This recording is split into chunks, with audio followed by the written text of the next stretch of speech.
Hello guys, আসসালামু আলাইকুম। Guys, কেমন আছেন সবাই? আশা করি ভালো আছেন। আজ আপনাদেরকে নিয়ে আসলাম আমার সেই নতুন বিদেশি জাতের চারার গুলার কাছে। আনার চারাগুলো আমি দুই ধাপে রিসিভ করেছিলাম। এই যে দেখতে পাচ্ছেন চারাগুলা, অনেক সুন্দর কোয়ালিটি ফুল।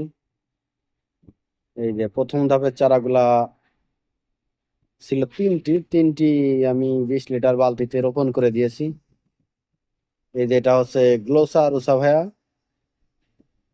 চারাটি 1.5 থেকে 2 ফুট উচ্চ হয়ে গিয়েছে। পুনিং করে দিয়েছিলাম, এখন ঝোপালো হওয়া শুরু করেছে। মাশাল্লাহ, গাছটি আশা করি কোয়ালিটি ফুল একটা ঝোপালো একটা আনার গাছ হবে। এই যে পুনিং করে দেওয়ার পরে গাছগুলাতে নতুন করে ডাল বের হচ্ছে। এই যে এটা হচ্ছে আরো একটি জাত, এসিটি ভাগুয়া। জাতের আনারও খেতে অনেক মিষ্টি এবং প্রচুর ফলন হয়। এই এসিটি ভাগুয়া গাছটিও প্রায় 1.5 থেকে 2 ফুট। এই যে পুনিং করে দিয়েছিলাম, নতুন করে ডাল বের হচ্ছে। তো আশা করি এই গাছটি ঝোপালো হবে। এই যে হচ্ছে সেই কাঙ্ক্ষিত MC2 হাইব্রিড জাতের আনার, প্রচুর ফলন হয়। প্রুনিং করে দেওয়ার পরে এখন নতুন করে আবার ডাল বের হচ্ছে, প্রত্যেকটা ডাল থেকে 2টা করে। আশা করি এই গাছগুলা ঝোপালো হবে। আমার আগের গাছগুলা ঝোপালো হয়নি, তবে আমি সর্বোচ্চ চেষ্টা করব নতুন গাছগুলোকে ঝোপালো করার জন্য। এই যে পরবর্তী ধাপে রিসিভ করা গাছ আমি 8 লিটার বালতিতে রোপণ করেছি। এটা হচ্ছে GM2, উচ্চ ফলনশীল একটি জাত। এই যে প্রুনিং করে দিয়েছি, নতুন করে ডালপালা গজাতে শুরু করেছে। আশা করি গাছগুলো ঝোপালো হবে। মিডিয়া হিসেবে আমি মোটা বালি এবং পচা গোবর দিয়েছি।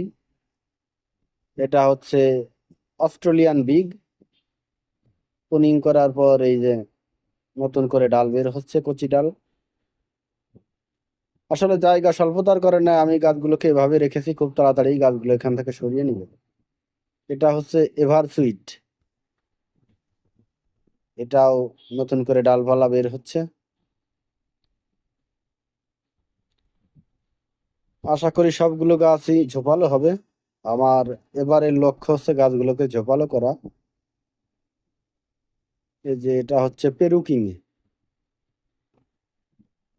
অলরেডি ঝোপালো হতে শুরু করেছে। আর গাছগুলো কি সুন্দর সবুজ।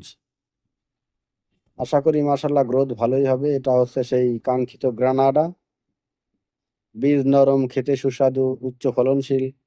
পুনিং করে দিয়েছি, নতুন করে ডালপালা বের হচ্ছে।